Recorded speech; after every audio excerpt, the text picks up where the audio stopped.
Alright, so I'm going to try using uneven RAM and a different brand because I know a lot of people with pre-builds have this extra stick after they buy 16 because they can't find a match to what came in it, as well as me. I used to be able to get XPG, a single stick, for like 40 bucks, but now you need to buy a 16 kit. So I'm curious to see if this would work. The RGB ones are 3600 speed and the other one's 3000, but they should be dialed back to 2600 and 66 automatically. So let's start it up and see what happens. I'll pause the video until it boots up and then continue on from there. Alrighty, so finally onto it. Gonna let everything load up. So still have the three sticks in there. And then going to do a user benchmark. Actually, let's just see. Sorry, just RAM. Should have PC info. And we got 24 gigs installed. So that's good. Load time was a little bit slow, but I find with this computer, like every third time is incredibly slow. It takes about a minute, while my other PCs take 15 seconds with M2 SSDs, so there's got to be something up with that. And I barely have anything even on this. Let's delete all this. Goodbye. And let's just run a quick user benchmark.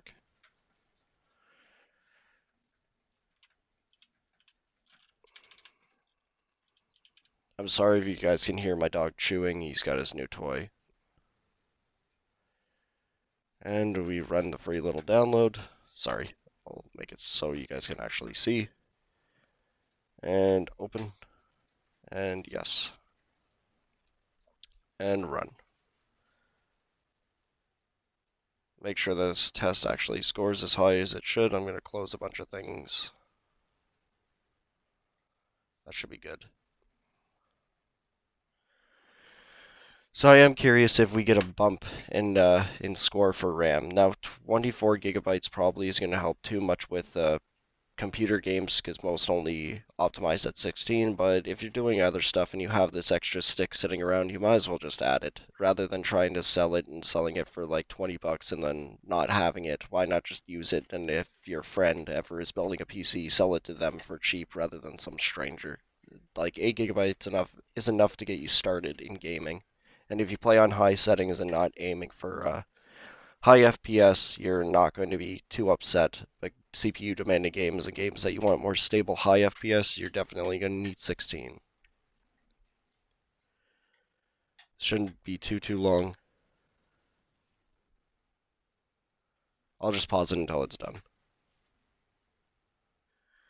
Alrighty, so the test is finished, and then we'll compare it to another one. I'm getting 14% usage on the CPU. The GPU is performing as it should, so is that. And RAM is unavailable, but it scored 82%, so that isn't too bad, and the scores actually look pretty good. Let's actually compare this to another one. Hold on a second. Over to history. And it shows how much I use the internet.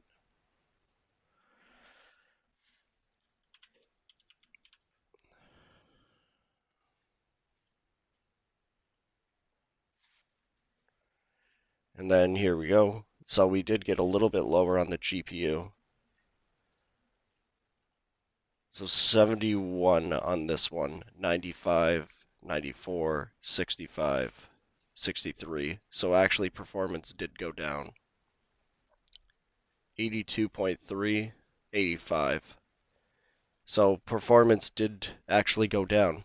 So you can use 24, but it looks like it's going to add almost no benefit whatsoever. But you can do it if you want to and you have it kicking around. You might as well just throw it in.